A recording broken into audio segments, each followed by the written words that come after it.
¿Estamos? ¿Vas a grabar? ¿Ya estamos? ¿Estamos al aire? Sí, sí, ya está grabando. Bueno, listo. Bueno, buenas tardes a todos. Eh, bueno, hoy el tema que me asignaron fue calificaciones, así que voy a dar calificaciones. Una sola cosita les quiero aclarar de la clase anterior, porque algunos alumnos me preguntaron respecto a las fuentes del derecho internacional privado, porque en clases anteriores he mencionado que había cuatro fuentes, este, inclusive estaba, además de la fuente interna, la convencional, la institucional y la transnacional. Pero he modificado porque en realidad las fuentes del derecho internacional privado argentino, propiamente dichas, son tres y las tres que les mencioné a ustedes, que es la interna, la convencional y la transnacional. Porque la fuente institucional es del derecho internacional privado comunitario, es decir, solamente para los jueces de la Unión Europea, cuando tienen casos de derecho internacional privado. ¿Eso por qué? Porque los jueces de la Unión Europea tienen, digamos, en la Unión Europea hay supranacionalidad, han delegado los 27 estados, partes, miembros, jurisdicción, tanto legislativa como jurisdiccional, a favor del Parlamento Europeo y a favor del Tribunal de Justicia de la Unión Europea.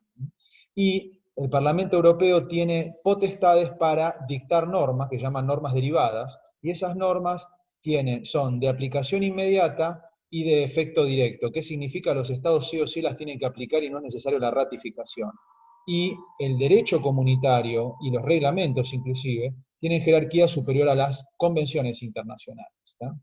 Eso no sucede en el Mercosur, porque en el Mercosur no hay supranacionalidad, sino que es un bloque económico interestatal, digamos, intergubernamental, y su máximo órgano, el Consejo Mercado Común, es un órgano intergubernamental, compuesto por los ministros de Justicia y ministros de Economía de los Estados miembros. Pero si bien hay un derecho mercosureño y existen los protocolos del Mercosur, esos protocolos igualmente, si bien son digamos, confeccionados de común acuerdo por los estados, cada uno de los estados con posterioridad tiene que ratificarlos nuevamente. Así que no existe el efecto, la aplicación inmediata y el efecto directo como existe en la Unión Europea. Por lo tanto, los protocolos del Mercosur tienen el mismo rango que las convenciones, es decir, es en definitiva fuente convencional, porque no, los estados del Mercosur no delegaron jurisdicción legislativa ni judicial, por lo tanto no hay un parlamento del Mercosur ni un tribunal supremo donde todos los estados se someten, no. Por ende, no existe en Argentina, desde mi punto de vista, la fuente realmente institucional. Es por eso que para no enredarlos, directamente decidí hablar solamente de tres fuentes. ¿Tá? La cuarta fuente es solamente reservada para Europa.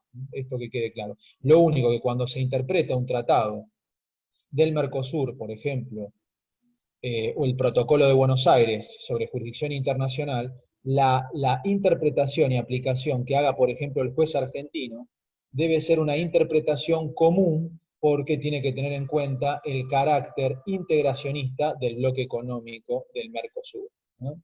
Así que eso se los digo por las dudas para que sepan que el criterio igual cuando se interpretan estas convenciones internacionales, que son los protocolos, siempre la interpretación es una interpretación integracionista, una interpretación común, y no una interpretación local, ¿no? Porque justamente hay que tener en cuenta el proyecto que es un espacio económico integrado. Eso para que ustedes tengan una aclaración y no haya ningún problema. Vamos a arrancar con el tema de calificaciones. Igualmente lo pueden estudiar de Hoff, el tema está muy bien detallado en el libro de Eduardo Hoff, pero quiero que sepan que una cosa es el derecho internacional privado argentino y las fuentes que utiliza, que son tres, y otra cosa son las fuentes del derecho internacional privado en general, que puede utilizar otro país como la Unión Europea, que la Unión Europea tendría cuatro fuentes porque justamente tiene supranacionalidad, cosa que nosotros no tenemos. Así que se los quiero aclarar por las dudas para que no tengan problemas. Voy a arrancar con el tema de calificaciones. Bueno, las calificaciones, para que ustedes tengan en cuenta, es un problema general del derecho internacional privado que se aloja en la norma de conflicto, en la norma de colisión. Entonces estamos hablando del capítulo de ley aplicable y no de jurisdicción. Para que quede claro, ustedes ya sepan de antemano dónde vamos a trabajar en la clase de hoy. Vamos a trabajar en la ley aplicable, en ese capítulo del derecho internacional privado. Ustedes saben que la norma indirecta, también llamada norma de conflicto o norma de colisión, tiene una estructura bimembre, tiene dos partes. Todas las normas jurídicas tienen dos partes, todas. Por ejemplo, el Código Penal en el artículo 79 también lo tiene. Tiene un tipo legal y una consecuencia jurídica. Todas las normas jurídicas tienen una estructura análoga, similar. Así que, así como el Código Penal dice el que matare a otro se aplicará prisión o reclusión de 8 a 25 años, ustedes saben que el tipo legal es el que matare a otro, y la consecuencia jurídica es prisión o reclusión de 8 a 25 años. Las normas de conflicto tienen una estructura similar, también bimembre. El tipo legal se lo suele llamar antecedente, y está ahí el presupuesto de hecho, el presupuesto de aplicación para que la norma se aplique. Si ese presupuesto, en el caso concreto, está cubierto porque se aplica la norma, luego pasamos a la consecuencia jurídica, que sería la resolución que la norma trae en caso de que sea aplicada. ¿Queda claro? Entonces, por eso se dice que tiene una estructura bimembre con dos partes. Dos partes tiene, por así decirlo. El antecedente, que es el presupuesto de hecho para que la norma se aplique, y el consecuente, que se llama consecuencia jurídica. Y siguiendo digamos, al trialismo jurídico de Werner Goldschmidt, esta norma indirecta, norma de conflicto, tiene características positivas y negativas en sus dos partes. En el tipo legal van a encontrar que la primera característica positiva es la causa. Todas las normas jurídicas tienen una causa fuente. Es una causa fuente es una causa, puede ser un hecho o un acto que produce efectos jurídicos, y los efectos jurídicos son aquellos que son relevantes para el derecho. Por ejemplo, puede ser un simple hecho que luego se transforma en un hecho jurídico, como puede ser la muerte de una persona, que es un hecho natural, desde el punto de vista jurídico tiene virtualidad, porque a partir de la muerte, en ese mismo instante, se puede abrir el proceso sucesorio de esa persona. O sea que todas las normas tienen una causa. Luego están los hechos subyacentes al punto de conexión, que eso es importantísimo porque es lo que internacionaliza al caso.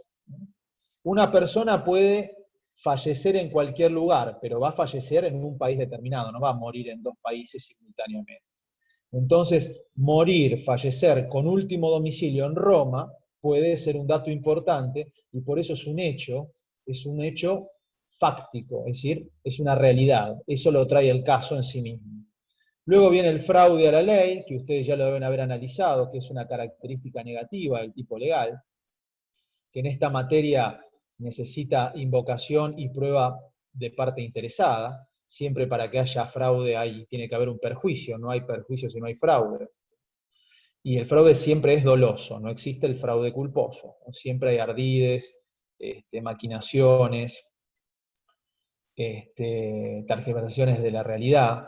Así que de alguna manera, en esta materia, si una persona intenta invadir un derecho extranjero y evadir el derecho natural que debía haber regulado el caso, es muy probable que si se prueba el fraude, la consecuencia es que vuelva todo a su estado natural, es decir, que se aplique la ley evadida y se desaplique la ley invadida, a la cual se llegó por medios artificiales, forzosos, dolosos. Luego está el punto de conexión, que el punto de conexión es algo que lo establece el legislador nacional, que nosotros no lo podemos modificar, que viene con la norma, por ejemplo el 2622, que dice que el matrimonio se rige por la ley del lugar de celebración. La ley del lugar de celebración es el punto de conexión. Eso siempre está fijo y es invariable. Luego viene lo conectado, que es el derecho extranjero, llamado a resolver el caso.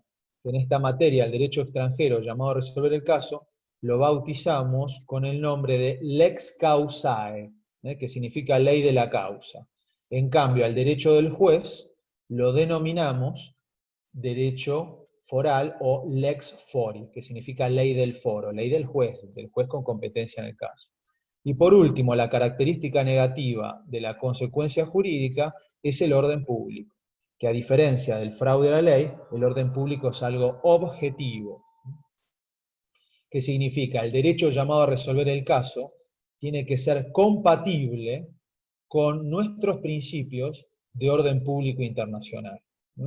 Si hay una incompatibilidad manifiesta, ostensible, y se repugnan los dos derechos, tanto el derecho foral, el derecho del juez, con el derecho causae, que es el derecho llamado a resolver el caso, obviamente que el juez va a proteger su derecho interno, y en el caso concreto va a desplazar y no aplicar el derecho llamado a resolver el caso, porque justamente viola el orden público argentino, en cuanto a sus principios basales, ¿no? Son principios de orden público de carácter, por ejemplo, religioso, ético, moral, político, jurídico, cultural.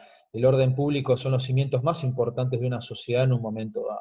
Todo lo que yo les acabo de mencionar lo van a ver detenidamente. El tema que voy a explicar ahora, que es el problema de las calificaciones, se aloja o bien en el tipo legal, en la causa y en los hechos subyacentes al punto de conexión, que este es el primer problema de las calificaciones, que se llama conflicto latente, ¿no? O bien se puede localizar en la parte de la consecuencia jurídica, en la característica positiva llamada punto de conexión. Entonces, se llama problema de las calificaciones, pero vamos a ver que hay una especie de subproblemas, una especie de clasificación, que vamos a ver que está el conflicto latente, que voy a explicar en primer término, y luego el que se llama conflicto en los términos de la norma, que es el que se aloja en el punto de conexión. Así que por ello le hice una breve introducción, para que ustedes sepan cómo funciona esto. Para que la norma indirecta o norma de conflicto se aplique, todas las características positivas deben estar presentes y todas las características negativas deben estar ausentes. Si hay fraude o hay violación al orden público, como son características negativas, el derecho extranjero no se aplica y es sustituido, reemplazado por el derecho foral, por el derecho del juez. Este tema, el tema de las calificaciones, fue descubierto por un autor francés, que es Etienne Bartin. Se escribe Etienne Bartin, que era un francés, analizando un caso también de la justicia francesa en ese momento, que es el caso Antón Combartolo, también conocido como el caso de la vida maltesa. Esto data más o menos del año 1897, que lo voy a explicar en unos 15 minutos, el caso en detenimiento, llamado, vuelvo a repetir, Antón Combartolo, conocido como el caso de la viuda maltesa, que es el leading case de la materia. Siguiendo con los que le venía contando, lo más importante que quiero que entiendan es la mecánica. Y acá, atención en esto. Me cuesta mucho, chicos, les soy sincero, explicar este tema, que es complicadísimo, porque la verdad que calificaciones es muy complicado, de manera virtual sin tener el pizarrón. Así que es la primera vez que me toca tener que dar una clase de esta manera sin pizarrón, en un tema tan complejo, me es complicado. Pero bueno, voy a tratar de ser lo suficientemente claro para que me entiendan. Esto que voy a explicar ahora es bastante complejo, me van a preguntar y les va a costar entenderlo, porque hay una abstracción, un adelantamiento que sé de antemano que les va a costar entenderlo, así que necesito que estén con todas las luces y con toda la concentración para que lo puedan entender. Así que les pido que toda la capacidad cognitiva de ustedes esté puesta en este momento. Vamos con esto, que les va a servir para todos. Les voy a explicar la mecánica.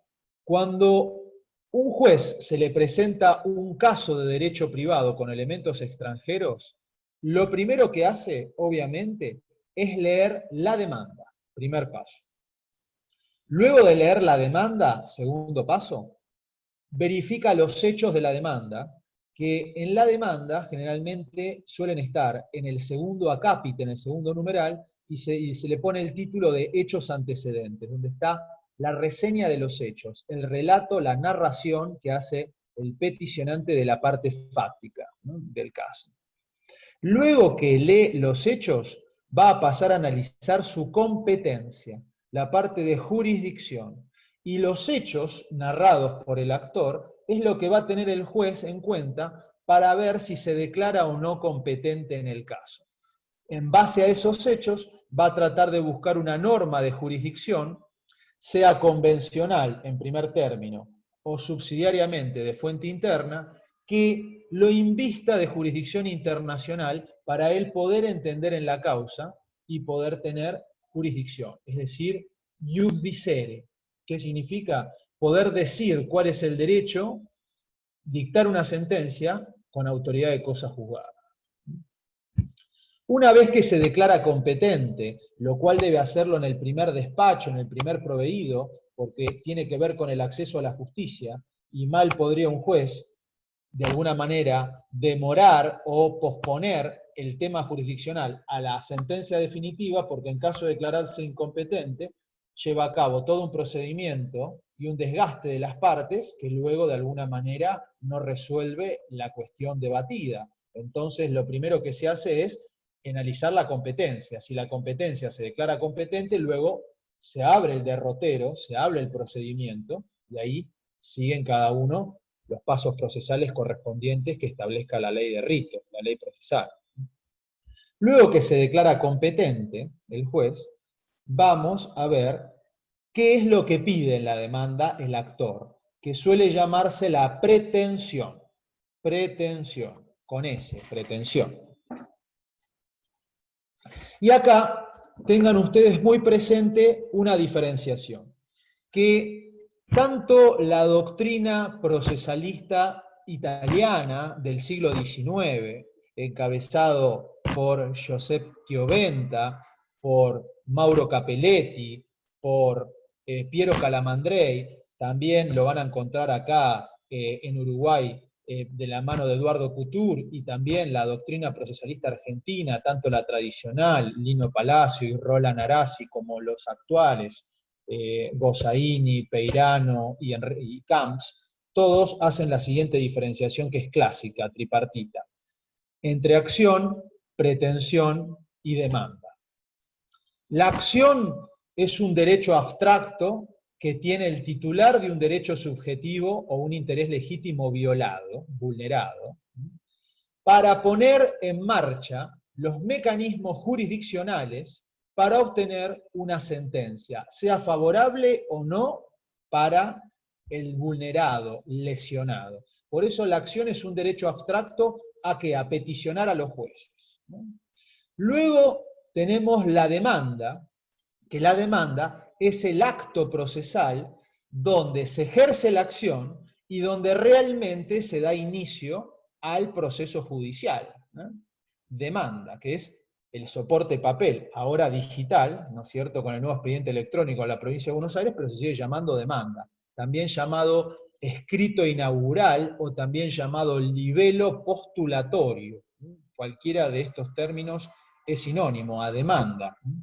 Y luego, dentro de la demanda, está el acápite, el número del objeto, que ahí es donde la parte actora, de alguna manera, manifiesta al juez qué es lo que quiere en términos jurídicos, que se llama pretensión. Y en el acápite se pone que vengo por el presente a promover formal demanda de daños y perjuicios por la suma de 1 millón de pesos contra tal persona con domicilio real en tal lugar. Más intereses, más costas se solicita. Entonces, ese es el objeto.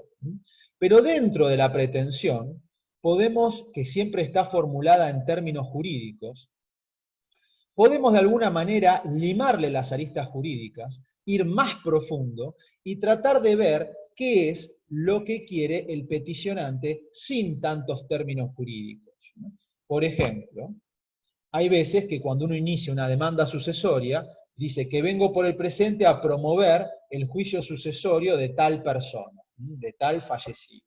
Pero hay veces que si la inicia la viuda, el cónyuge supérstite, eso que se llama que vengo a promover formal demanda sucesoria, en definitiva, si yo busco la situación de hecho a secas y le saco las aristas y la terminología jurídica, me queda lo que se suele llamar el petitum. El petitum. ¿Qué es el petitum de la demanda? Es la situación jurídica lisillana. Por ejemplo, los derechos del cónyuge supérstite sobre los bienes del fallecido.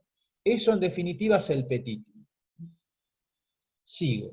Una vez que determiné la pretensión y que fui más profundo y determiné el petitum, por ejemplo, en este caso, los derechos del cónyuge supérstite sobre los bienes del fallecido, viene la actividad real de calificar. Y acá, atención. Calificar, ¿qué significa? Significa determinar la naturaleza jurídica de una situación de hecho.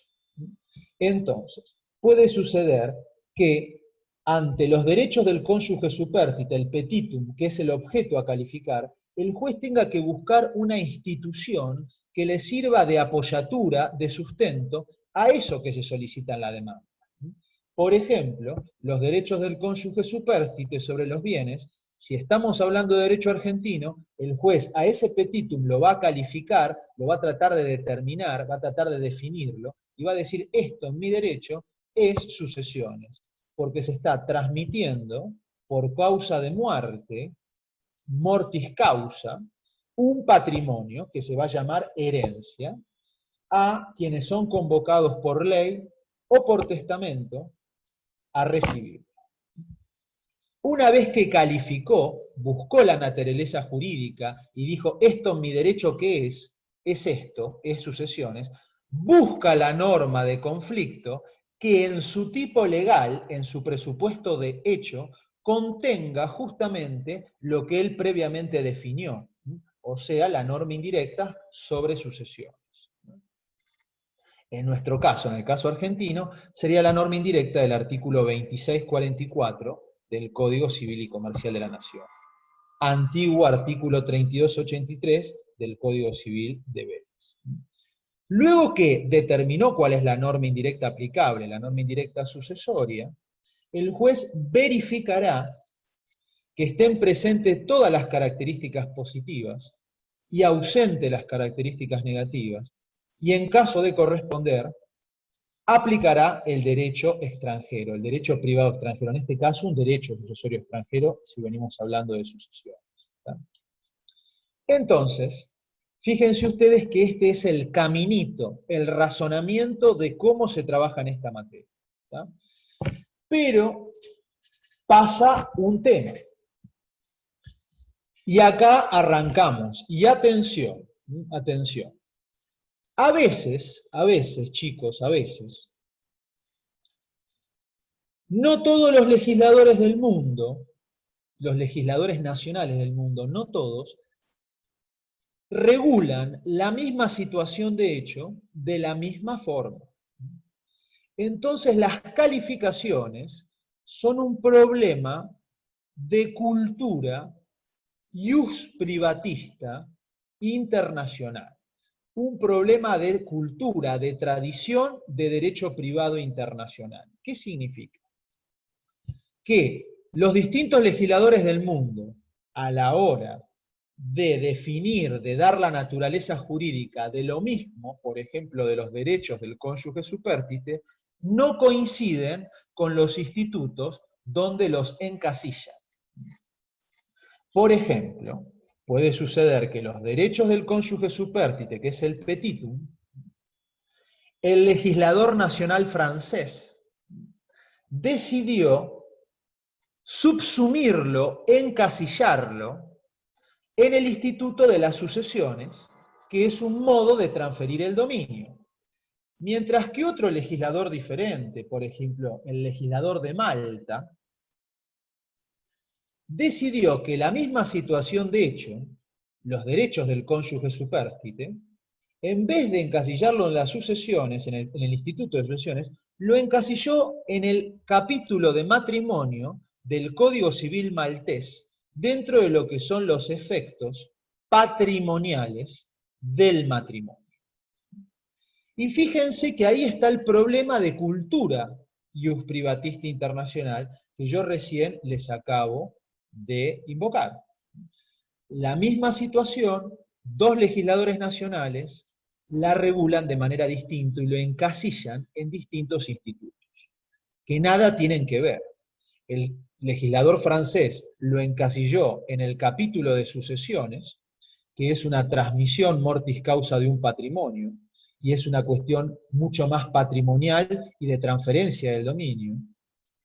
Mientras que el legislador de Malta, del Estado maltés, lo encasilló dentro del instituto matrimonial, y ustedes saben muy bien que el matrimonio es un contrato sui generis, que produce determinados efectos, tanto personales como patrimoniales, que son muy característicos. Dentro de los personales está el deber de cohabitar, la asistencia, los alimentos, y dentro del régimen patrimonial del matrimonio tenemos todo lo que es el régimen de administración y disposición de los bienes gananciales, en su caso, y todo lo que cada uno de los consortes debe, de alguna manera, sufragar de lo que son los gastos del hogar.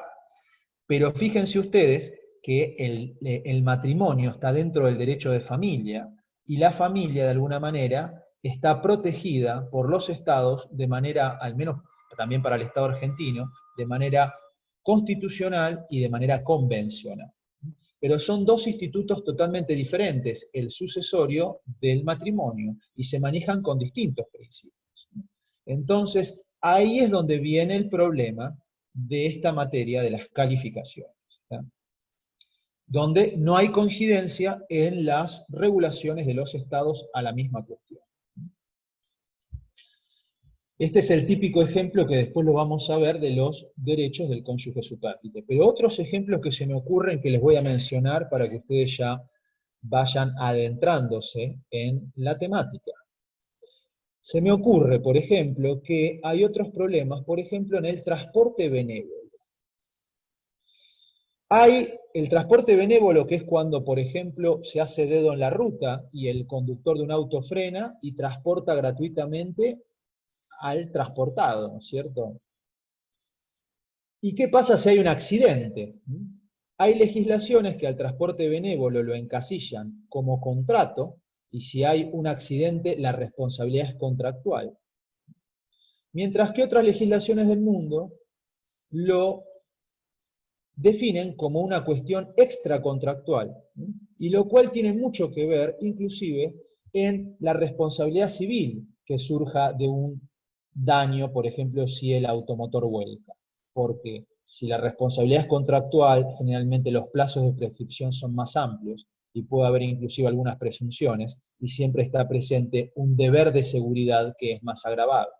En cambio, si la responsabilidad es extracontractual, los plazos de prescripción suelen ser más breves, y además no tengo tan acentuado el deber de seguridad. Sí hay un deber de mantener el dominio en todo momento del automotor, pero no hay un deber de seguridad como rige a veces en las relaciones contractuales, ¿no? Fíjense otra diferencia, los contratos de mutuo. En algunas legislaciones, el contrato de mutuo, el contrato de préstamo de dinero, es un contrato real, que surge solamente, nace, existe cuando hay entrega real del dinero. Y en otras legislaciones el contrato de mutuo es consensual y nace a partir del consentimiento, aunque no haya entrega del dinero. Y por lo tanto, la promesa de mutuo en estas últimas legislaciones genera derechos y obligaciones, y en las otras, donde es un contrato real, la promesa de mutuo no tendría, de alguna manera, ningún andamiaje jurídico, porque hasta que no haya entrega del dinero no hay contrato.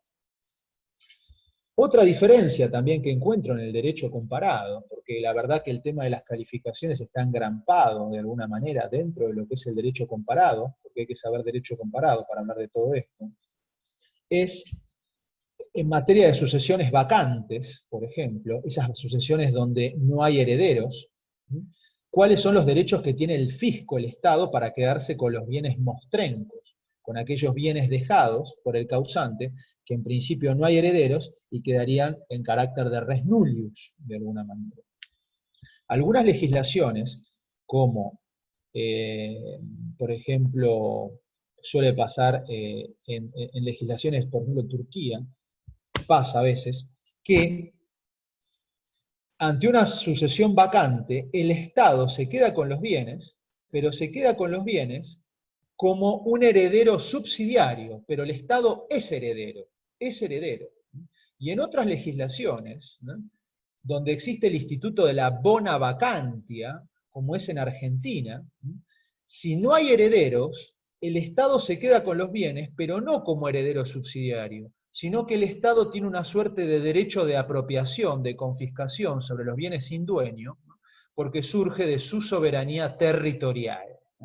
Entonces, ese derecho a quedarse con los bienes en caso de ausencia de herederos no tiene la misma naturaleza jurídica. En algunos es heredero y en otros el Estado no es heredero, sino que tiene un derecho de apropiación que es diferente. En algunos ordenamientos jurídicos, por ejemplo, en los sistemas del common law, la prueba no tiene un interés público como tiene en los sistemas del continental europeo, como es el sistema argentino generalmente, donde todos los medios probatorios deben hacerse ante el juez o de alguna manera fiscalizados por el juez. Por eso todas las pruebas testimoniales tienen que hacerse dentro del juzgado, lo mismo las confesionales, los informes muchas veces son ordenados por el juzgado. En los sistemas del common law eso no existe y se puede producir prueba extrajudicial y el Estado no tiene esa obligación y no se siente tan responsable. Por eso cuando ustedes ven muchas películas y ven que en los estudios jurídicos se llevan testigos y se los filman, justamente es porque existe la posibilidad de producir prueba extrajudicial. Es un instituto muy conocido del derecho británico, el llamado Pre-Trial Discovery of Documents, que significa justamente que las partes antes del juicio se exhiben los documentos y ya los reconocen o los rechazan, pero ya eso el juez lo tiene por válido entre ellos previamente al proceso. En Argentina no lo van a encontrar, hay una única excepción perdida donde se puede producir prueba extrajudicial en Argentina, sea testimonial, confesional, etcétera, que es el artículo 518 de la ley 20094, que es la ley de la navegación argentina, que permite que si las partes litigantes son todas mayores de edad y están todas conformes, se pueden llevar a cabo los medios probatorios de manera extrajudicial y luego volcarlos al expediente sin que participe el juez. Esa es una única excepción, que si quieren pueden leerla, que al menos es la única que yo conozco, es una excepción perdida. Perdón, doctor, ¿qué artículo dijo? Ese es el artículo, si mal no recuerdo, de la ley 20094, que es la ley de la navegación, el artículo 518. Fíjense y chequenlo, pero es así. Como yo les digo, no lo van a encontrar, ni siquiera los textos procesales argentinos los mencionan. Es una disposición perdida, en algún momento de mi vida la debo haber leído, por eso me la acuerdo ahora, pero siempre lo tengo como ejemplo de esa ley, que es la única que está, es una norma procesal dentro de una legislación de fondo que regula todo este tema de manera nacional, y está dirigido básicamente a la justicia federal, porque todas las cuestiones marítimas y todo lo que es derecho de buque es cuestión federal. Así que lo van a ver. O sea, todo el tema de abordajes, locaciones de buque, todo lo que es remolque de buques y todo lo que es contrato a la parte, que es digamos, los contratos de gente de mar, de los marineros, por así decirlo, es todo justicia federal. Esto para que ustedes tengan. Entonces, fíjense ustedes lo complejo de la situación que les estoy determinando, les estoy explicando. Así que esto es, si no existirían, chicos, estas dicotomías, estas diferencias entre las legislaciones nacionales de los estados, no existiría el problema de las calificaciones. Así que las calificaciones existen. Nosotros estudiamos en Derecho Internacional Privado, y yo se las estoy explicando en este momento justamente por todos los problemas y los ejemplos que yo les acabo de mencionar, donde las legislaciones no coinciden en lo mismo, es decir, el mismo petitum regulado de manera diferente. Así que sigo. Siempre tengan en cuenta que el juez de la causa, sea el juez argentino o un juez extranjero, en el caso del juez argentino, siempre parte de una norma indirecta, y esa norma indirecta puede estar contenida en un tratado internacional, ratificado por Argentina, si es que es aplicable, y si no, subsidiariamente una norma indirecta que puede surgir de la fuente interna. por ejemplo el Código Civil y Comercial de la Nación, a partir de cualquiera de las disposiciones en el último título cuarto. Voy a continuar con el tema. ¿Qué es lo que sucede? Y ya entramos directamente de lleno con el tema. Vamos con esto. Vamos a explicar el conflicto latente, que es el que más me interesa a mí.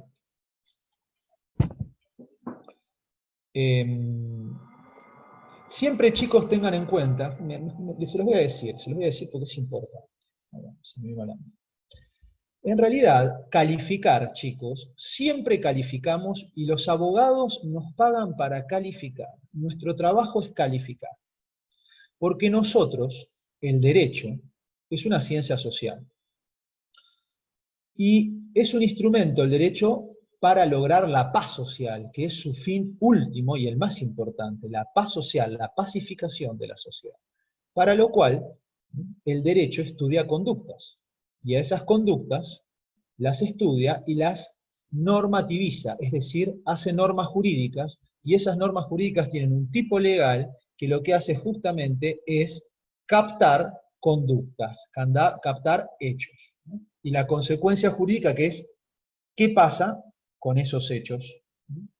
Que es la resolución. Pero así como el juez califica, ¿no?, siempre y busca la norma indirecta aplicable, teniendo en cuenta los hechos, también calificamos todos los operadores jurídicos. Calificamos los abogados cuando hacemos la demanda, siempre calificamos, siempre. Califican los escribanos cuando hacen una escritura, por ejemplo, que tienen que citar normas jurídicas. Si es una escritura de compra y venta de un inmueble, generalmente siempre citan las normas del Código Civil y Comercial en compraventa inmobiliaria. Lo mismo cuando otorgan un poder, se citan las normas del mandato, del contrato de mandato. También califican los jefes de registro, por ejemplo, del registro de la propiedad inmueble, califican los jefes de los registros de la propiedad automotor, y también los jefes de los registros civiles, cuando hacen los actos administrativos, por ejemplo, y aceptan o no determinada petición de inscripción. Así que son actos fundados, motivados, pero también hay encuadres jurídicos porque tienen que encuadrar la legislación. Así que nosotros calificamos todo el tiempo. Lo que hacemos es ver la realidad fáctica, ver los hechos y buscar la norma jurídica que nos sirva de sustento. Entonces, nuestra actividad, los abogados, los operadores jurídicos, siempre trabajamos con hechos y con normas. Primero vemos los hechos y vemos qué hechos son, y luego buscamos la norma jurídica que nos sirva de apoyatura, de sustento, para darnos lugar a lo que nosotros queremos. Fíjense qué importante es, me están preguntando algo, vean ustedes qué importante es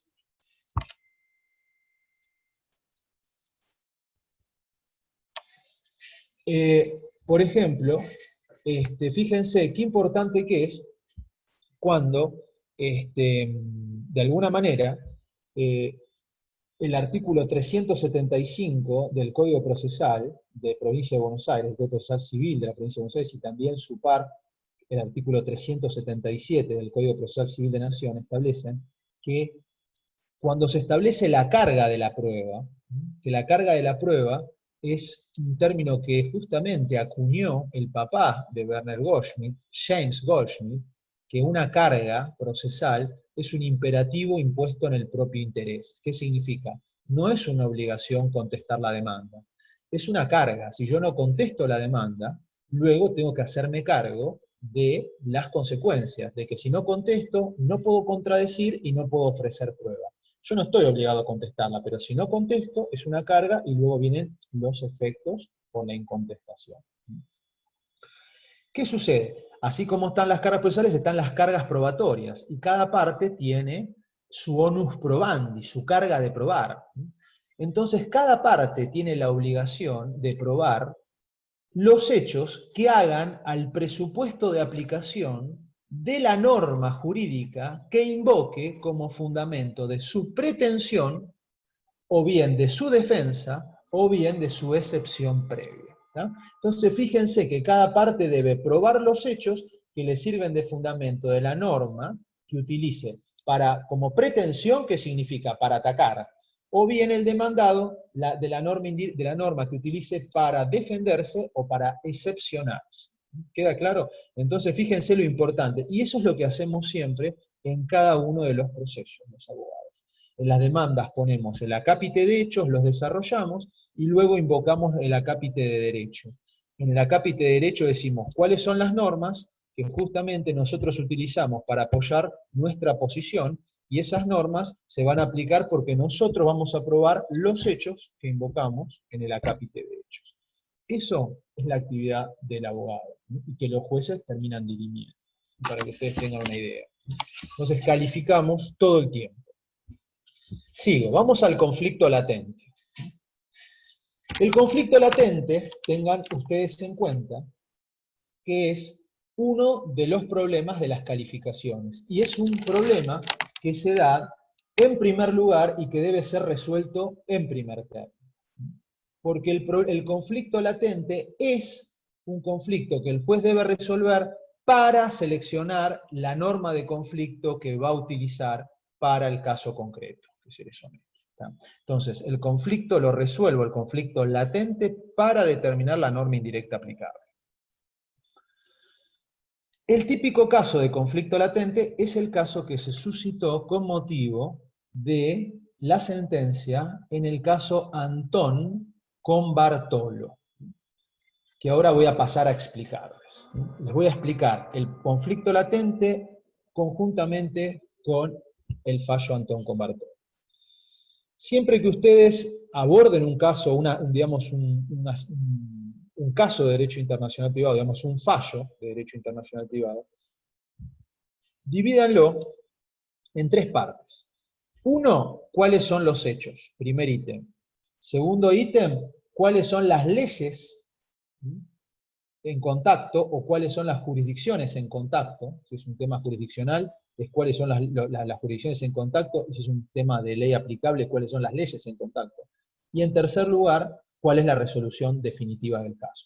Así tienen que estructurar todos los casos o todas las sentencias de derecho internacional privado, todos los fallos que van a estudiar, no solamente aquí, sino también en reenvío, en cuestión previa, en el tema de fraude, en el tema de orden público, etc. Siempre tienen que llevar ese mismo lineamiento que les acabo de detallar. En este caso, el caso Antón con Bartolo, le voy a decir los hechos. Se trata, en primer término, de un matrimonio celebrado en Malta. Malta. Para aquellos que no saben qué es Malta, bien, Malta es un estado que a partir del año 2004 forma parte de la Unión Europea, que se encuentra situado en el Mediterráneo, es un estado archipelágico que se encuentra entre Sicilia, que es la isla sur de Italia, y el norte de África, en el medio del Mediterráneo. Vuelvo a repetir, un estado archipelágico. Está al norte de África y al sur de Sicilia. Lo más importante de esto es que se trata de un matrimonio celebrado en Malta, donde luego de celebrarse el matrimonio, los contrayentes siguieron viviendo en Malta y tuvieron su primer domicilio conyugal, su primer domicilio de consumo de común acuerdo en Malta. Luego se trasladan a Argelia y el hombre muere en Argelia, el marido, y deja bienes inmuebles en territorio argelino.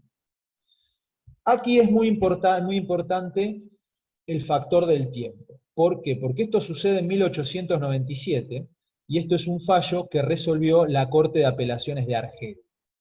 Pero vamos al contexto político de aquel momento. Malta era un país, es un país, mejor dicho, que ha tenido, de alguna manera, estuvo bajo el gobierno francés y bajo el gobierno británico. Tuvo una suerte de protectorado británico hasta 1964 aproximadamente. Mientras que Argelia fue una ex colonia francesa que se independizó en lo que es la segunda oleada de descolonizaciones allá a mitad del siglo XX, más o menos, 1850, 1950, 1960, Argelia, la capital es Argel. Pero en el momento de los hechos, en Argelia regía el derecho francés. Entonces, si bien fue resuelto por un juez argelino, era un juez francés, y el derecho aplicable era el derecho francés, que era el derecho interno de Argelia en el momento. ¿Está? ¿Qué sucede? En Malta, en el momento de los hechos, regía un código civil que se llamaba el Código Roan con H en el medio, Código Roan. Código Roan fue un código que fue redactado por un frey, que era el frey Emanuel Roan, y fue aprobado por el Papa Pío VI, y entró en vigor el 1 de octubre de 1779. Y duró aproximadamente su aplicación hasta 1961 en Malta.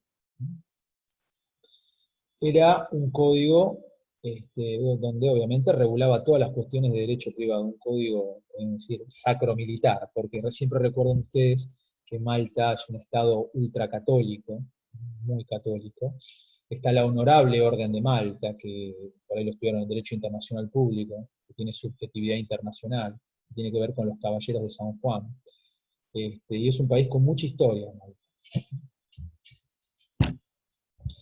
¿Qué sucede? Vamos al caso concreto. Les vuelvo a repetir, el matrimonio se celebró en Malta, el primer domicilio conyugal estuvo en Malta, luego se trasladan a Argelia y el marido fallece en Argelia y deja inmuebles. Entiende el juez argelino francés porque la norma que le atribuye jurisdicción sucesoria es una norma que establece que la situación del inmueble es fundamento para que el juez argelino se declare competente en un caso sucesorio. Entonces, ya digamos, de alguna manera, la jurisdicción surge de la situación del bien inmueble en territorio de Argelia. Luego vamos al tema de la ley aplicable, y acá viene el problema de las calificaciones. Lo que sucede es que la viuda maltesa presenta la demanda y lo que le solicita al juez en su demanda es el 25% del usufructo de los bienes dejados por su marido al fallecer. Entonces, esa es la pretensión. Y si nosotros desmenuzamos la pretensión y buscamos el petitum, ese es el típico caso de los derechos del cónyuge supérstite, que es lo que venimos hablando. Entonces, el juez argelino francés tuvo que calificar qué eran los derechos del cónyuge supérstite. El juez argelino francés sabía que eso, si él lo encasillaba dentro de su propio derecho, que era el derecho francés en ese momento, claramente era un caso sucesorio. Entonces, esa es la primer posibilidad de poder calificar, que se llama teoría de la lex civilis fori, que significa calificar el petitum conforme la propia legislación interna del juez. Vuelvo a repetir, calificar por teoría de la lex civilis fori. El juez califica, define, determina la naturaleza jurídica del petitum, en este caso de los derechos del cónyuge supérstite, conforme su propio derecho. Como en ese derecho, en ese momento, el derecho que regía en Argelia era el derecho francés, se aplicaba el derecho francés y por ende la calificación era sucesoria. Esos derechos del cónyuge supérstite, si se iba al Código Civil francés, el Código Civil francés lo recepcionaba dentro del libro de las sucesiones. Si utilizaba esa teoría el juez argelino francés y calificaba lex civili fori, definía que era una cuestión sucesoria, por ende aplicaba la norma indirecta sucesoria del Código Civil francés. Esa norma indirecta sucesoria francesa, para el caso de inmuebles, como era en el caso que les estoy comentando, el punto de conexión era lex situs, ley del lugar de la situación del inmueble. Como el inmueble estaba situado en territorio francés, que era Argelia, inexorablemente el derecho sucesorio aplicable era el derecho francés.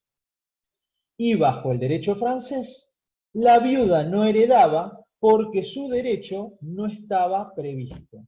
¿Qué significaba? como era un bien ganancial, la viuda sobre los bienes gananciales del marido no hereda, hereda sobre los propios. Razón por la cual, si el juez utilizaba la teoría de la lex civili fori conforme yo le estoy delineando en este momento, la solución era que no heredaba, porque se aplicaba en definitiva el derecho sucesorio francés y el derecho de la viuda allí no estaba previsto, por lo tanto la solución era rechazarle la demanda.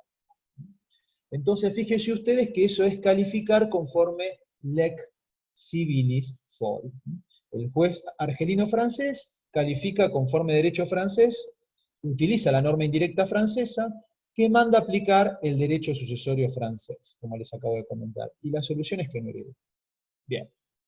Vamos a ver la segunda posibilidad, que es otra teoría que se llama teoría, calificar conforme teoría de la lex civilis causae.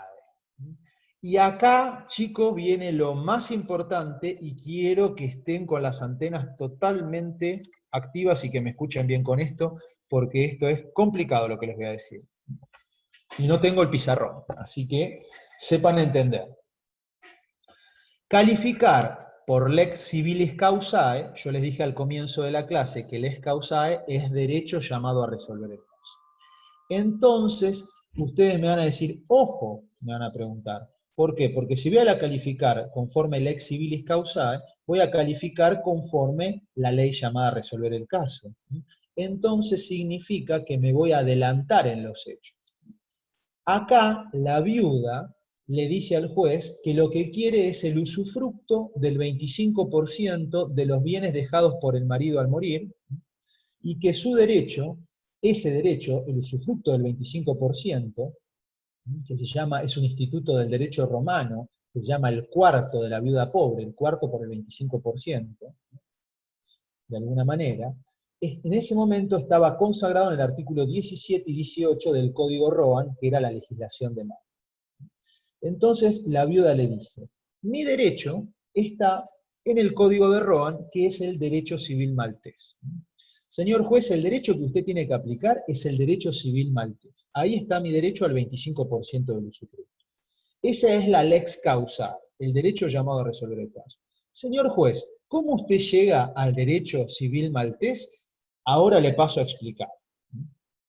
Y esto es de atrás para adelante. Vamos de atrás para adelante, vamos a la inversa.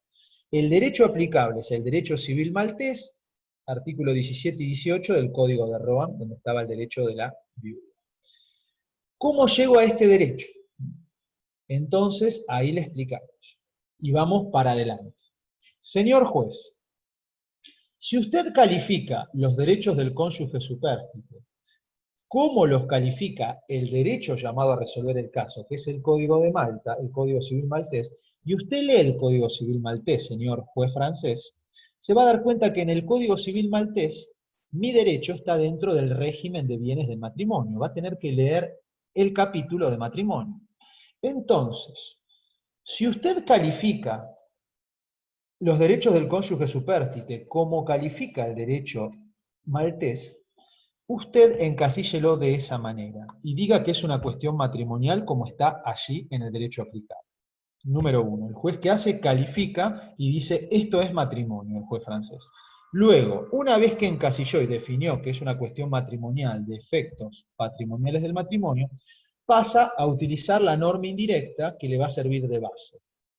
La norma indirecta va a ser una norma indirecta francesa que va a surgir del Código Civil francés aplicable, pero va a utilizar la norma indirecta francesa, la norma de conflicto francesa, sobre efectos patrimoniales del matrimonio. Esa norma indirecta francesa sobre efectos patrimoniales del matrimonio tiene un punto de conexión, que es primer domicilio conyugal. Y conforme los hechos, el primer domicilio conyugal estuvo en Malta.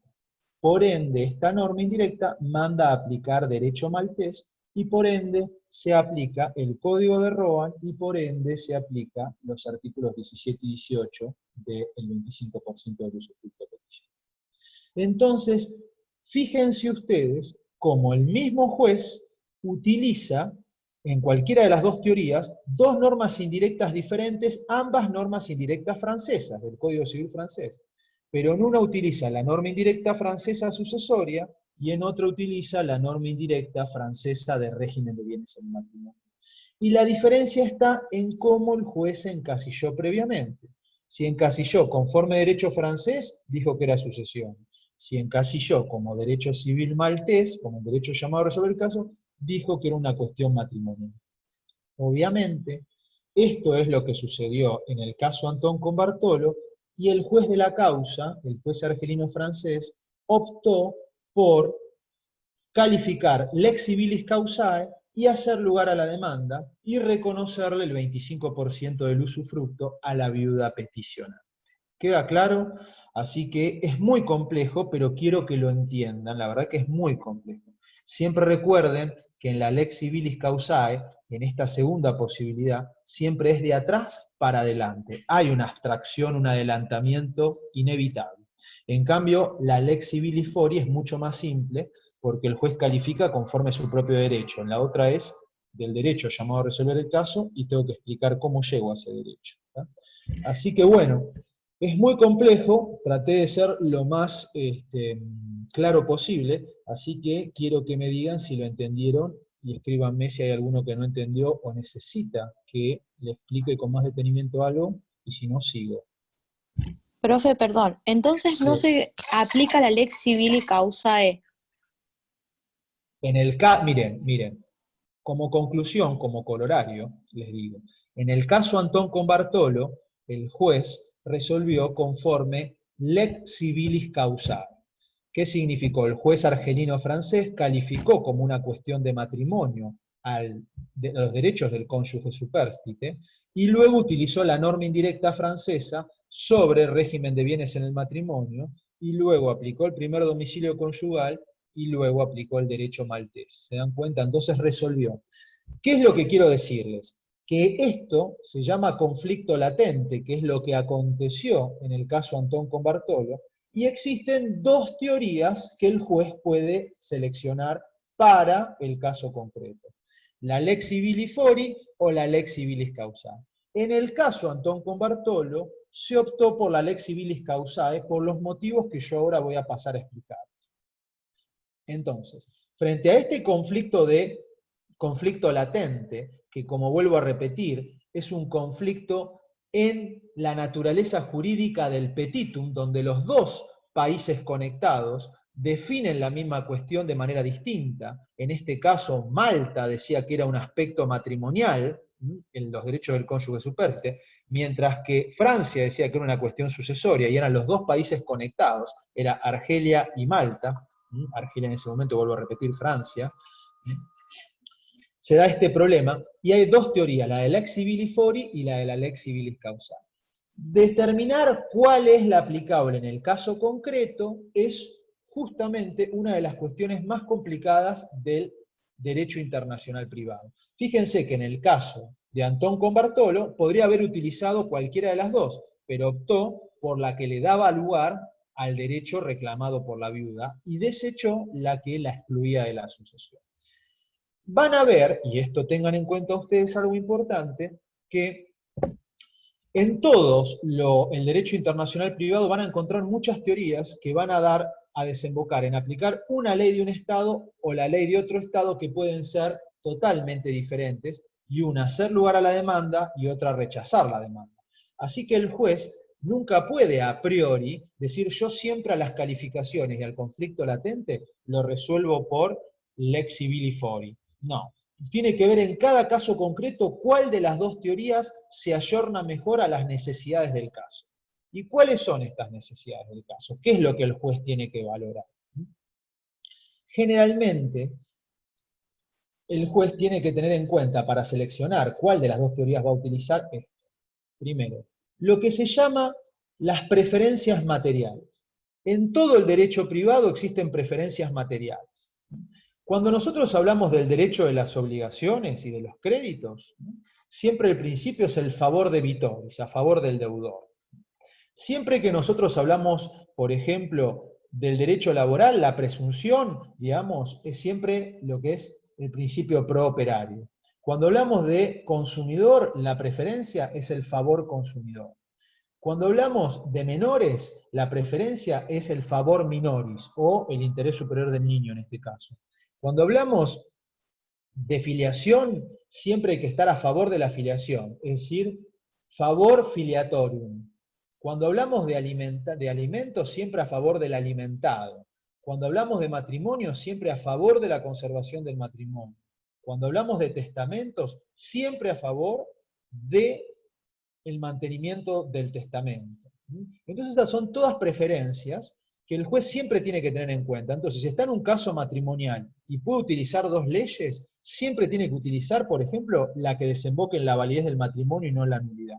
Si está en juego la validez de un testamento y hay dos leyes, que una dice que es válida y otra inválida, siempre a favor de la validez. Por eso llaman preferencias materiales y las van a encontrar, y todos los ordenamientos jurídicos de los estados generalmente tienen siempre estas preferencias, que son muy importantes. En materia ambiental, por ejemplo, el principio pro natura, que significa estar a favor de la naturaleza.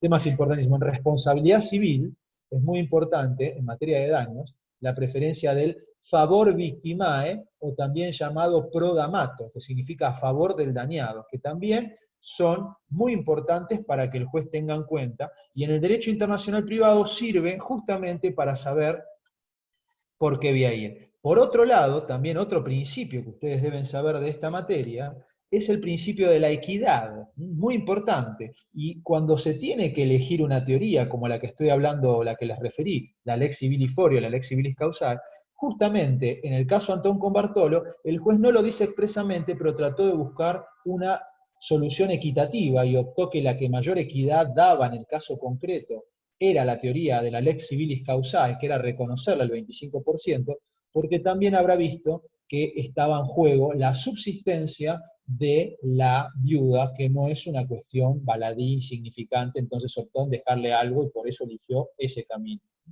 Además, siempre tengan en cuenta que en esta materia, y lo van a ver en el artículo 9 de la CIDIP 2 de Normas Generales de Derecho Internacional Privado, rige lo que se llama la doctrina de los derechos adquiridos internacional, también llamada teoría de los vested rights, de los derechos adquiridos también. ¿Qué significa? Que si bajo una legislación de un Estado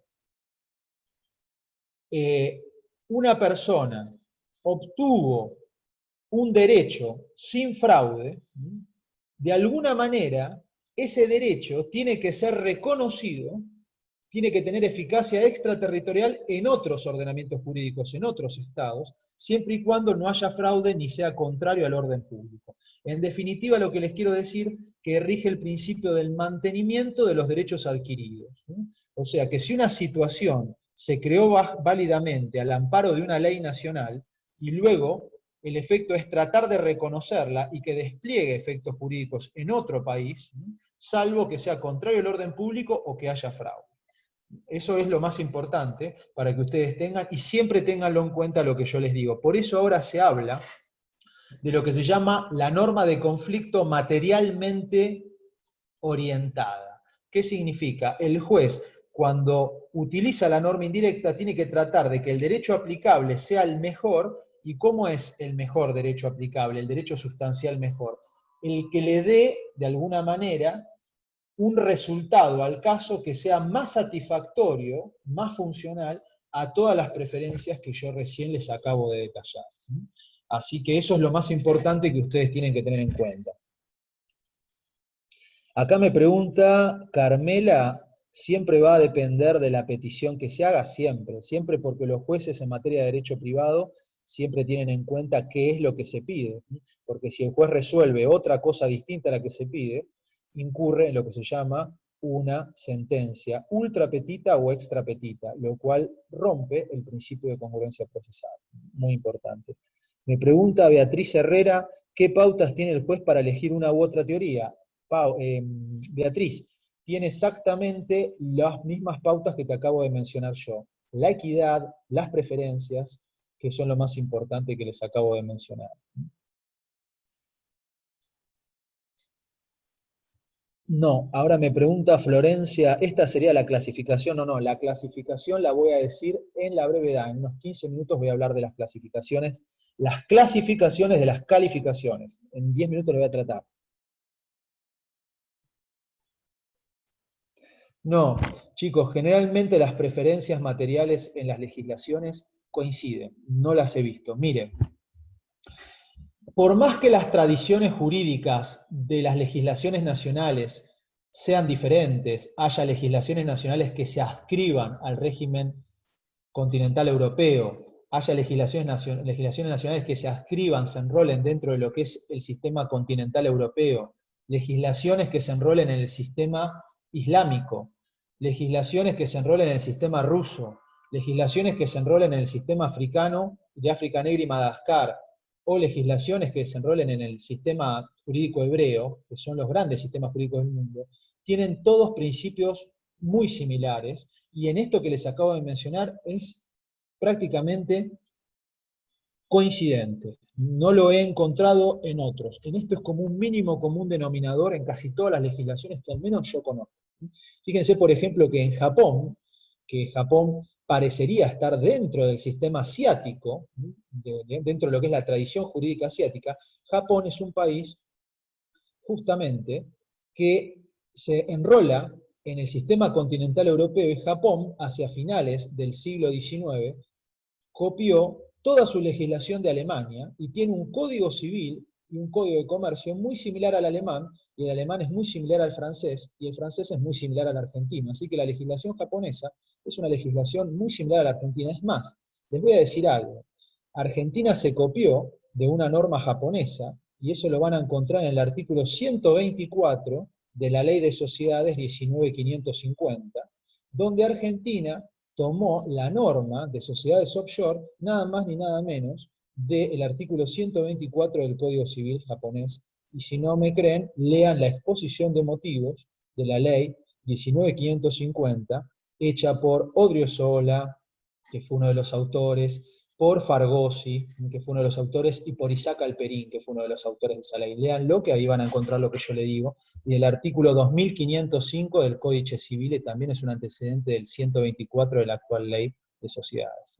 Así que fíjense que los ordenamientos, por más que parecen distantes, en lo que es la base sustancial son similares. Inclusive les digo con algunas cuestiones de derecho musulmán, que no soy un especialista de cepa del derecho musulmán, pero tampoco veo tantas diferencias. Inclusive les digo, en el derecho musulmán, que en principio está prohibida la actividad bancaria y los intereses, ya hay bancos. Y vean y googleen en su casa, cuando estén tranquilos, lo que se llama la banca islámica. Pónganlo y van a darse cuenta cómo juega básicamente la banca islámica, inclusive en países del sudeste asiático, países mahometanos. Acá me preguntan, está muy blanca la pantalla, espérenme que me acerco, porque no llego a leer. Siempre, Claudia aporta, se encuentra el punto de conexión. Todas las normas indirectas tienen un punto de conexión, y el punto de conexión lo tenés y siempre lo vas a encontrar. Es imposible que no se encuentre el punto de conexión.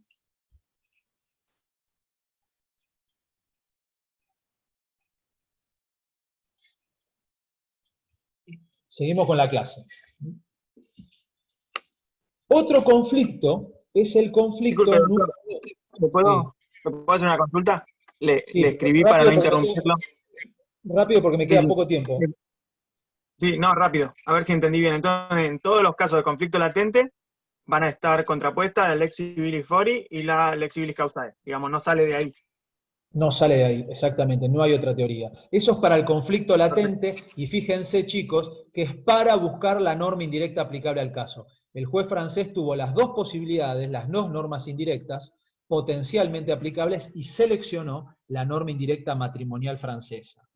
Ahora pasamos al segundo problema, que es el problema que llama conflicto en los términos utilizados por la norma indirecta, pero acá ya es un conflicto posterior porque ya tenemos la norma indirecta seleccionada, y es más sencillo. Acá vamos a ver, ya con la norma indirecta seleccionada, ya no vamos a fijarnos la naturaleza jurídica del petitum, sino que vamos a tratar de definir qué dicen los términos de la norma indirecta que ya sabemos que va a utilizar. Básicamente, qué dice el punto de conexión y cómo defino el punto de conexión. Por ejemplo, una norma indirecta, la norma indirecta sucesoria, tiene como punto de conexión la ley del último domicilio del causante. Y el término domicilio es común en todos los ordenamientos jurídicos nacionales, pero hay veces que no coinciden en cuanto a la extensión. Por ejemplo, en Argentina, domicilio significa corpus y animus, es decir, estar y querer establecerse y permanecer. Es el típico concepto de domicilio romano. En otros países, domicilio, por ejemplo en Suiza, es simple residencia, es estar. No necesitas el ánimo, por ejemplo, tienen menos requisitos. ¿Por qué digo esto? Porque eso es muy importante y también respecto al conflicto en los términos de las normas, también tenemos las dos mismas teorías que teníamos en el conflicto latente. Podemos calificar por lex civilis fori o por lex civilis causae. Los puntos de conexión de las normas indirectas son objeto de calificación y pueden calificarse, vuelvo a repetir, lex civilis fori o lex civilis causae. También se da el mismo problema en cuanto a la definición, por ejemplo, del término domicilio. ¿Está? El problema está que esto es más sencillo, porque los puntos de conexión, por regla general, siempre se califican lex fori, y los únicos dos puntos de conexión que se califican lex causae son los siguientes, por una cuestión lógica. Por ejemplo, el punto de conexión nacionalidad se tiene que siempre calificar lex civilis causae por una cuestión de coherencia y congruencia. Argentina no utiliza el punto de conexión nacionalidad en ninguna parte del código, salvo en una norma, que es el 2645, referente a formas de los testamentos. ¿Está? La forma de los testamentos tiene que ser, de alguna manera, la forma, tiene que ser, como les vengo diciendo, la forma de los testamentos puede ser, una de las posibilidades es utilizar la ley de la nacionalidad del testador, lo dice el 2645, el punto de conexión es nacionalidad. En ese caso, para saber la nacionalidad, nunca puedo definir qué es nacionalidad por la lex fori, qué significa por el derecho argentino, sino que es por el derecho que se invoca. Si se dice que, por ejemplo, el testador es de nacionalidad holandesa, tendré que fijarme en el derecho holandés qué requisitos hay para ser holandés, porque nunca el derecho argentino, la lex fori, puede decir cuándo una persona es holandesa, sino que cada país define y da los requisitos para que una persona tenga su nacionalidad y sea súbdito de ese Estado.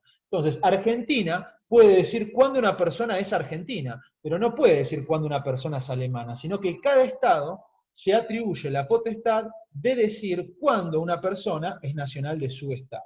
Entonces, si una persona física, una persona humana, dice que es alemana, deberemos definir el punto de conexión nacionalidad por el derecho que invoca. Si dice que es holandesa, vamos a ver si bajo el derecho holandés esa persona es holandesa. ¿Se dan cuenta? Idéntico requisito pasa cuando vemos el punto de conexión del derecho societario de las sociedades extranjeras, que es el lugar de constitución de la sociedad previsto en el artículo 118 de la Ley de Sociedades. Pasa lo mismo, pasa lo mismo. Si una sociedad dice que se constituyó en Alemania, yo tengo que fijarme en la ley alemana societaria cuáles son los requisitos para que una sociedad nazca en Alemania. Pero si yo califico el punto de conexión constitución, lugar de constitución, conforme el derecho argentino, la ley 19.550, me va a decir cuándo una sociedad nace y se constituye en Argentina, cuáles son los requisitos. Y si yo a una sociedad que dice ser alemana la someto a la ley argentina y le digo, vos no cumpliste con los requisitos argentinos, es obvio que no, porque ella dice que es alemana y no argentina. Entonces, constitución y nacionalidad son dos puntos de conexión que siempre se van a calificar por el derecho invocado y nunca por la lex fori, porque voy a llegar a resultados totalmente disfuncionales, absurdos, abyectos, que no sirven. Entonces, todos los puntos de conexión se definen por la lex fori, salvo constitución y salvo nacionalidad específicamente, 2645 y 118 de la Ley de Sociedades, porque de otra forma sería totalmente ir a contrapelo de la congruencia y de la coherencia. Sigo. Vamos ahora a la clasificación de las calificaciones. A ver si alguna pregunta me hayan hecho. Ah, no, sigo. Las calificaciones, chicos, se clasifican de la siguiente manera. Analógicas, o también llamadas no autárquicas, son aquellas calificaciones, tanto para conflicto latente como para el conflicto en los términos de las normas, pero que siempre son resueltos a través de la lex fori o de la lex causae, por leyes nacionales, en definitiva. Por ejemplo, se resolvió con calificaciones analógicas el problema Antón con Bartolo, que era un problema que se resolvió a través de la ley argelina o de la ley maltesa. Por eso, vuelvo a repetir, las calificaciones analógicas son aquellas que dependen siempre de la fuente interna, de la lex fori o de la lex causae, de derechos nacionales. Luego está lo que se llama las calificaciones autárquicas, que es la segunda categoría, y aquí hablamos de las calificaciones que traen la fuente convencional, los tratados. Por ejemplo, rápidamente, dentro de lo que son las calificaciones autárquicas, se puede hablar de calificaciones autárquicas directas e indirectas. Por ejemplo, un tratado que trae una calificación autárquica directa puede ser la Convención de La Haya de 1980 sobre aspectos civiles de la sustracción internacional de menores. Discúlpeme, la restitución internacional de menores. Vuelvo a repetir, Convenio de La Haya de 1980 sobre aspectos civiles de la restitución internacional de menores. En esa convención se utiliza para menores de edad, pero la propia convención define ella misma que menor es el que no haya alcanzado la edad de 16 años. Entonces, fíjense que ahí la propia convención nos da una definición de menor, aquella persona humana de menos de 16 años. ¿Tá? Es directa. La misma convención, ella misma define qué se entiende por menor y queda ajena a cualquier otra definición de menor que pueda dar una ley nacional.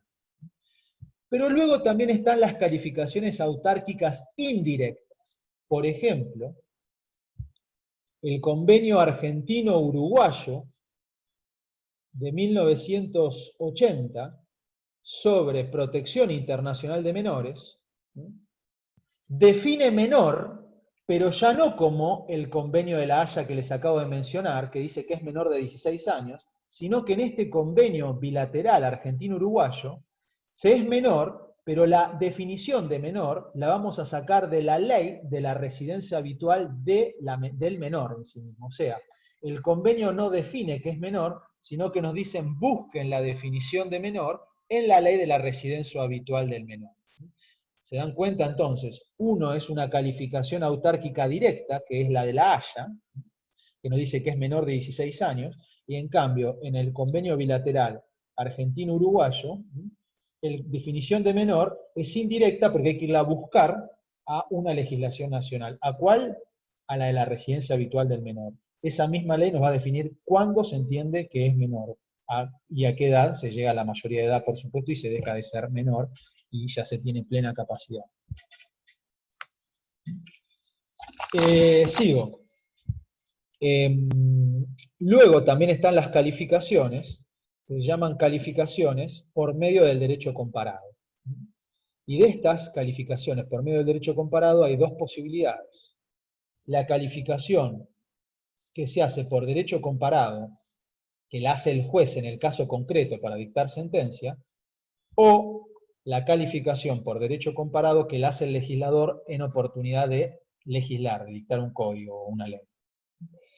¿Qué significa? Hacerla por derecho comparado, por ejemplo, si estamos hablando de domicilio, implicaría hacer una calificación donde se estudia el derecho comparado, por ejemplo, 20 legislaciones, y se mira, se observa, se analiza cómo definen las 20 legislaciones distintas domicilio.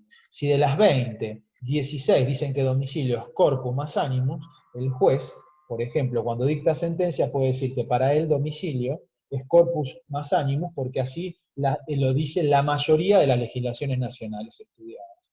Lo mismo puede hacerlo el legislador, pero cuando dicta una norma.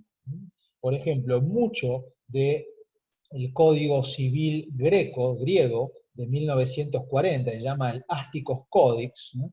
Muchas definiciones del Ásticos Codex se llevaron a cabo donde el legislador griego analizó muchas normas de distintos estados, trató de sacar el mínimo común denominador, y dijo, por ejemplo, domicilio es corpus y animus, por eso yo quiero que sea corpus y animus, porque representa el consenso general de todas las legislaciones en el tema. Así que eso es la legislación, digamos, lo que se llama calificaciones por medio del derecho comparado. Lo van a encontrar, no es difícil esto. Seguimos.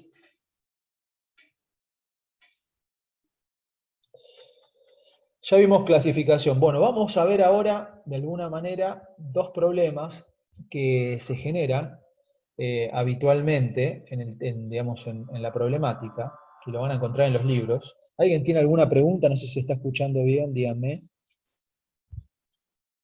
A ver si, porque me están diciendo que se corta. Espero que se escuche un poco mejor. Lo que le venía diciendo al respecto es que dos temas que se suscitan, que lo van a ver también en los libros comúnmente, es el tema de la holografía y el tema de la religiosidad, que también está explicado. Vamos con el tema de la holografía, que también, estos son, se lo voy a explicar, no son fallos judiciales, sino situaciones que se pueden plantear de calificaciones que casi todos los libros de texto de la materia, toda la literatura jurídica nacional de derecho internacional privado lo prevé. Tienen los mismos ejemplos, porque todos se copiaron de Goldschmidt, y como todos siguen a Goldschmidt, tienen los mismos ejemplos que Goldschmidt, así que ustedes los van a leer, y yo voy a tratar de explicarles sucintamente de qué se trata.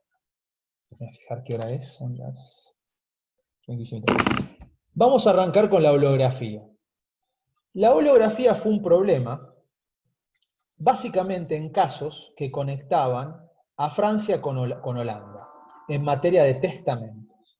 ¿Qué pasaba en ese momento? Había las dos legislaciones, la francesa y la holandesa, de alguna manera se vinculaban porque se otorgaba un testamento en territorio francés, pero el testador era holandés. Entonces, de alguna manera, Holanda y Francia eran los países vinculados. Uno por el lugar de otorgamiento y el otro por la nacionalidad del testador. ¿Qué pasaba? Lo que se discutía era la holografía, y ustedes saben muy bien, y lo deben haber visto, que la holografía es una posibilidad de otorgar un testamento cuando el testador lo redacta, lo fecha y lo firma de puño y letra propia. Lo que sucedía era lo siguiente, que la holografía testamentaria estaba regulada de manera dispar entre los dos ordenamientos jurídicos vinculados al caso, el derecho francés, el Código Civil de Napoleón de 1804, y el Código Civil holandés. ¿Qué pasaba? En el Código Civil francés, y este caso era un caso resuelto por un juez francés que tenía que determinar si era válido o nulo el testamento, en el Código Civil francés, la holografía estaba prevista expresamente como una forma de testar, una forma testamentaria. ¿Por qué? Porque cuando uno va al Código Civil francés de 1804, ve la parte sucesoria y analiza la parte testamentaria, los testamentos tienen una forma y un fondo. Y la forma de los testamentos, al igual que en general la forma de los actos jurídicos, es la siguiente. Ustedes siempre tengan en cuenta algo, que los actos jurídicos en general, que están regulados por los códigos de fondo, tienen una forma y tienen un fondo. La forma, el fondo, discúlpenme, tiene que ver con la capacidad para otorgar el acto de la gente, tiene que ver con el objeto del acto, si está prohibido o permitido. Por ejemplo, si yo hago un contrato sobre una cosa que está en el comercio, perfecto, pero no puedo hacer un contrato sobre una cosa que no está en el comercio. Yo no puedo hacer un contrato hoy sobre órganos humanos. Yo no puedo publicar en el diario La Capital que vende un riñón humano. No lo puedo hacer porque no está a la venta, está prohibido. Entonces, la capacidad, el objeto del acto y el consentimiento, básicamente, son los aspectos de fondo de un acto jurídico. El consentimiento, ¿por qué? Porque es la voluntad. Siempre recuerden ustedes que un acto jurídico es un acto voluntario lícito. Voluntario necesito voluntad, y lícito porque no puede ser contrario al ordenamiento jurídico. Tiene que ser lícito, no puede ser ilícito. ¿Y voluntad qué significa? Tiene que ser voluntario. Voluntario, que la voluntad sea libre y plena de la gente y que no haya ningún vicio que afecte a la voluntad, que son el error, el dolo, la intimidación, la violencia. Esos son los requisitos de fondo del acto. Pero también está la forma del acto, que es cómo esa voluntad de la gente se exterioriza, se manifiesta al mundo exterior, para que todos nosotros lo conozcamos. Entonces, ¿cómo yo conozco un testamento? Entonces ahí viene la parte de forma del testamento, que tiene que ser escrito y que tiene que ser redactado de puño y letra por el agente, por el testador. Entonces todos los actos jurídicos, chicos, tienen un fondo y tienen una forma. La forma es cómo se hace saber la voluntad del acto al mundo, y lo de fondo es capacidad, objeto y consentimiento. Esto en un testamento pasa lo siguiente: los testamentos tienen un fondo y una forma, porque son actos jurídicos de última voluntad. Los hace en vida el testador, pero para producir efecto post-mortem. El testador tiene que tener capacidad para testar, hay un objeto del testamento, puede testar con límites porque no puede afectar las legítimas, y tiene que tener voluntad, porque obviamente es un acto personalísimo el testamento y no me pueden coaccionar a que yo teste para determinado persona, o determinado legatario, o instituir determinado heredero testamentario que no quiero. Y la forma, generalmente, pueden ser hológrafa, de puño y letra, también pueden ser notarial, y notarial suele haber a veces dos posibilidades: lo que se llama por acto público, donde el notario hace una escritura y el testador le va dictando oralmente las disposiciones testamentarias, y el testador las va el notario las va plasmando en la escritura y luego le hace firmar, generalmente en presencia de dos testigos. O lo que se llama el testamento cerrado, donde el testador lleva el testamento en mano al escribano y le dice: aquí está mi testamento, y el escribano directamente lo protocoliza y lo guarda en el libro a sobre cerrado, diciendo: aquí está el testamento de tal persona. En Francia, la holografía, dentro de las sucesiones, dentro de los testamentos, estaba previsto como una forma, como la forma en que se manifestaba el acto al mundo exterior. Mientras que, yendo al Código Civil holandés, la holografía estaba prevista, pero no en la parte de forma de los testamentos, sino en la parte de fondo, de capacidad para otorgar testamento. Y había una norma que decía que no se podía testar en forma hológrafa ningún nacional holandés, ni dentro de Holanda ni fuera de Holanda. Es decir, si eras nacional holandés, estaba prohibido que utilizaras la forma hológrafa. Pero fíjense ustedes que eso estaba previsto como una incapacidad para testar y como un aspecto de fondo. Fondal. Entonces, la misma cuestión, la holografía, en Holanda era una cuestión de fondo testamentaria, y en Francia era una cuestión de forma testamentaria. Entonces el juez francés tuvo que, de alguna manera, calificar qué era la holografía. Si calificaba Lex Fori, decía que era una cuestión de forma, y utilizaba la norma indirecta de forma de los testamentos, cuyo punto de conexión era lugar del otorgamiento del acto, y aplicaba la ley del lugar del otorgamiento, que era el derecho sucesorio francés, y ese testamento era válido. Ahí de alguna manera calificaba Lex Civilis Fori.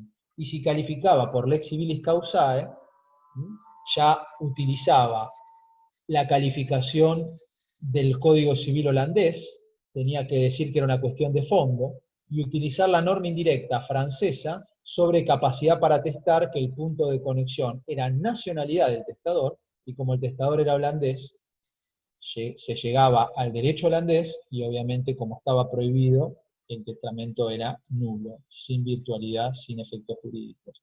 Así que esa es la historia, para que ustedes tengan en cuenta, de la holografía. Siempre timón central siempre los actos jurídicos son actos voluntarios lícitos y tienen una forma y un fondo. Fondo, capacidad, objeto y consentimiento. Y la forma suele ser justamente si hay que otorgarlo por instrumento público o por instrumento privado, si el agente donde hay que manifestar el consentimiento puede ser un escribano o tiene que ser un juez o tiene que ser, por ejemplo, un jefe de registro cuando te vas a casar, el jefe de registro civil, o si tiene que estar en presencia de testigos. Luego que las formas sean ad solemnitatem o ad probationem, y qué efecto tiene sus nulidades es otro tipo de cosas, ¿no? Pero esto le digo para que ustedes sepan qué es la forma de un acto jurídico. Y a no confundir lo que es el derecho de fondo con el derecho de rito o el derecho procesal, porque a veces tienden a confundir esto. El derecho de fondo son los códigos de fondo, donde están los derechos de las personas y las obligaciones. Y el derecho procesal es el derecho que rige el expediente, lo que es la demanda, la contestación, los plazos para oponer excepciones previas, etc. Entonces, también llamado por algunos derecho de forma, pero en realidad se llama derecho procesal o derecho de rito. Entonces, los actos jurídicos están regulados por el derecho de fondo, y ese derecho de fondo también define la forma de los actos jurídicos. Por eso en el Código Civil y Comercial ustedes van a ver cuáles son las formas para atestar, y si necesito testigos, no necesito testigos, cómo tienen que ser las firmas, etc. Paso ahora a explicar la religiosidad. En materia de religiosidad pasaba lo mismo. Se discutía si los matrimonios debían ser o no religiosos. Por ejemplo, hubo casos que puso en contacto básicamente a Grecia con Gran Bretaña. Se trataba de nacionales griegos que contraían matrimonio en Gran Bretaña y contraían matrimonio en forma notarial, que está permitido casarte ante notario en Gran Bretaña. Pero Grecia tenía un código en ese momento que se llama Elasticos Codex, el Código Civil griego de 1940, que establecía, en un momento de la historia, después le voy a contar la verdad, establecía que los nacionales griegos, sí o sí, para la validez del matrimonio, tanto casándose dentro de Grecia como fuera de Grecia, debían casarse de manera religiosa, cualquiera fuera el credo, sea católico, sea judío o sea islámico, pero tenían que casarse de manera religiosa. ¿Qué pasaba cuando se casaban de manera notarial en Gran Bretaña?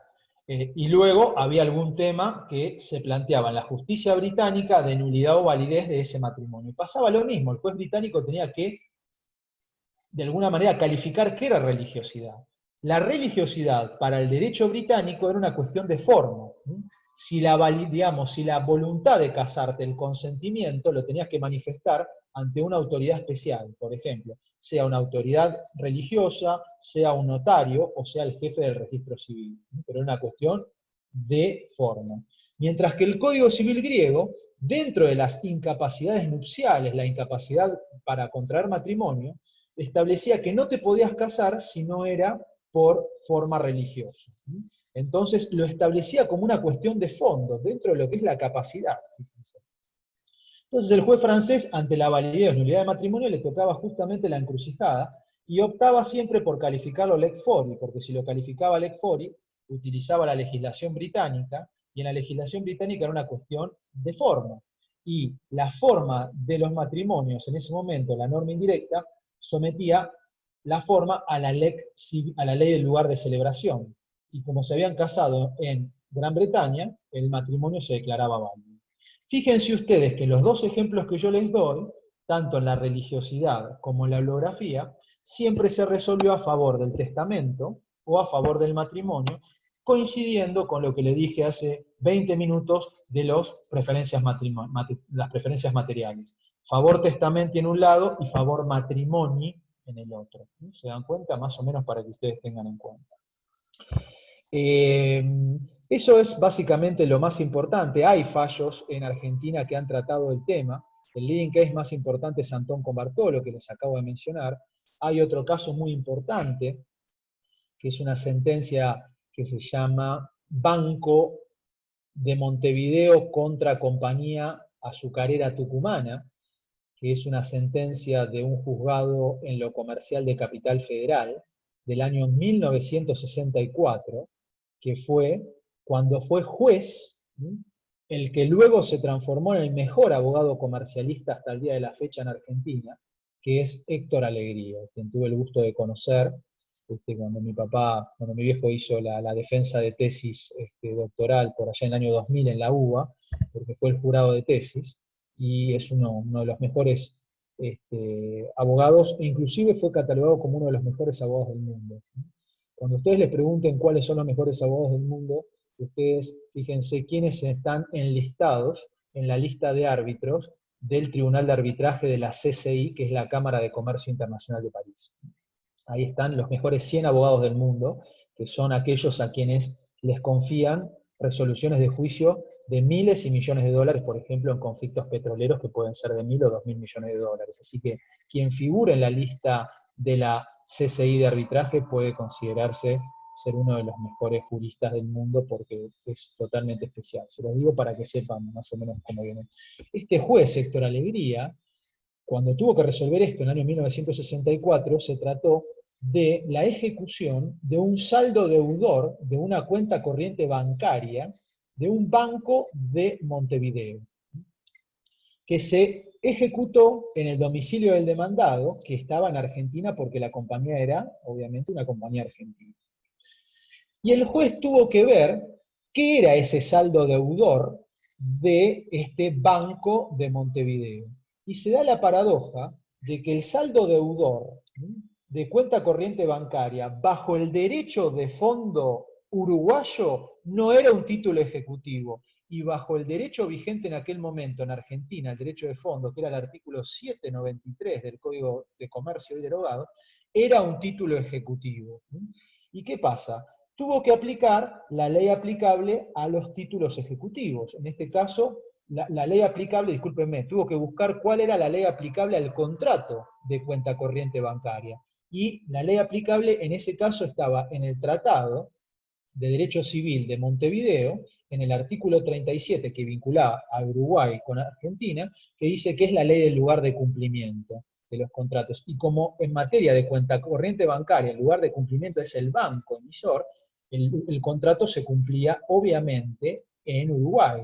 Y de alguna manera, bajo el derecho uruguayo, que era el derecho de fondo que debería regular la cuestión, no había ejecutividad, no era un título ejecutivo. Entonces el juez rechazó la demanda y dijo que la ejecutividad, que era lo que estaba en juego, se regía en este caso por el derecho uruguayo, y en el derecho uruguayo el saldo deudor no tenía efecto ejecutivo, que sí lo tenía en Argentina, pero en Argentina no era el derecho que regía el caso, porque la norma indirecta aplicable era la ley del lugar de cumplimiento. ¿Tá? Entonces fíjense ahí, es un caso muy palpable. En ninguno de los casos que acabo de mencionar van a encontrar la palabra calificación, sino que se van a dar cuenta a medida que ustedes lean el fallo de qué tema se está hablando. Esta sentencia la pueden encontrar en una página que se llama Fallos DIRP, D-I-P-R, termina Fallos DIRP, que es de un amigo mío que es Julio Córdoba, que también es compañero mío en la cátedra de Derecho Internacional Privado de la UBA de Inés Becker de Roca. Así que, si quieren, véanlo, lo pueden encontrar. Es un fallo que tendrá 4 páginas, es una pieza jurídica para mí excepcional. Los fallos viejos son para mí mejores que los actuales. Creo que Argentina hemos perdido mucho vuelo jurídico, básicamente los últimos 30 años. El otro día agarré un tomo de la ley del año 1948, y la verdad que casi me largo a llorar cuando veo la categoría de los autores que venían a publicar sus primeros artículos a la República Argentina, a la ley. Autores de la talla de Nivoyet, por ejemplo, el francés, autores de la talla de Mauro Capelletti, que eran los mejores procesalistas de la época. La verdad que la literatura jurídica y los autores que venían a publicar Argentina también denota la importancia que tenía el derecho argentino en ese momento, y ahora no nos cita nadie. Esa es la verdad. He visto el último trabajo, el último compendio del último Congreso Mundial de Derecho Comparado, que se celebró en 2018 en Tokio, que tuve la suerte de tenerlo porque mi papá fue al Congreso, mi viejo, y me regaló el libro, así que vi el libro, y de las cosas que yo pude hojear, tanto en materias como defensa del consumidor, en materia de garantías, en materia de derecho agropecuario, de derechos intelectuales, la verdad que están hablando otro idioma. Lo que están planteando, inclusive en materia consumeril, es un microsistema muy simple, muy chiquito, de normas totalmente de orden público, que la verdad que trabajar en defensa del consumidor es un microsistema, es una zona de confort, porque son 50 y pico artículos de orden público que la verdad que es bastante simple, y las cuestiones que se plantea la doctrina y jurisprudencia, por ejemplo, los alemanes a esas cuestiones, nos llevan muchísimo tiempo, pero años luz. Por ejemplo, ellos ya están investigando, para que ustedes sepan una idea, vicios de la voluntad que ahora nosotros ni siquiera los vemos mencionar. ¿Qué pasa, por ejemplo, cuando una persona otorga el consentimiento en un contrato, firma, y es verdad, firmó, pero dio el consentimiento en un estado de estrés, por ejemplo? A ver si se puede o no. O están estudiando las horas de sueño de cuando se da el consentimiento. Es decir, han avanzado tanto desde el punto de vista de la neurociencia que hoy en día se permite poder ver el consentimiento ya no como se veía antes, firmaste, estás obligado, no firmaste, no estás obligado. No, es verdad, firmé, pero firmé en determinadas condiciones que me afectaron. Por ejemplo, sin sueño, situaciones de estrés, y en determinadas condiciones se podría llegar a nulificar el acto, siempre viendo las condiciones concretas de cada acto y no creando una norma general, obviamente, porque cada caso es cada caso. Así que fíjense, inclusive están hablando de las garantías dadas en estado de enamoramiento, hay ponencias. Cuando, por ejemplo, una persona está de novio y le sale de garante del departamento de la fianza al novio o a la novia y después se pelean y queda de alguna manera enganchado con la fianza, hasta eso están estudiando. Impresionante las cuestiones que se plantean y cómo van mucho más allá. La verdad que me llama poderosamente la atención, así que se los digo, y es muy importante siempre fijarse, y esto es lo que tiene el derecho internacional privado, que te da la posibilidad de, como tenés que analizar el derecho comparado, es un derecho más fino, ¿sí? Y es un derecho muy amplio, porque aquí se estudian todas las cuestiones de derecho privado en total. Ustedes me hacen preguntas de insolvencia, de sociedades, de contratos, de familia, de testamentos, de capacidad, de obligaciones, todo, porque es derecho privado como bloque, y eso es lo importante de una asignatura amplia, porque da un conocimiento más amplio de todo. Y las pequeñas asignaturas, muy chiquitas, a veces son complejas.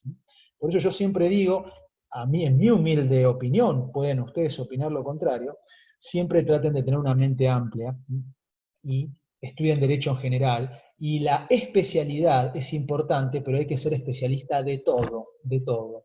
Hay que estudiar quiebras, hay que estudiar sociedades, hay que estudiar contratos, hay que estudiar todo y hay que saber todo, porque cuando ustedes sean abogados en la brevedad, si Dios quiere, nunca les va a caer un caso puro, siempre les va a caer un caso mixto y van a tener que analizarlo.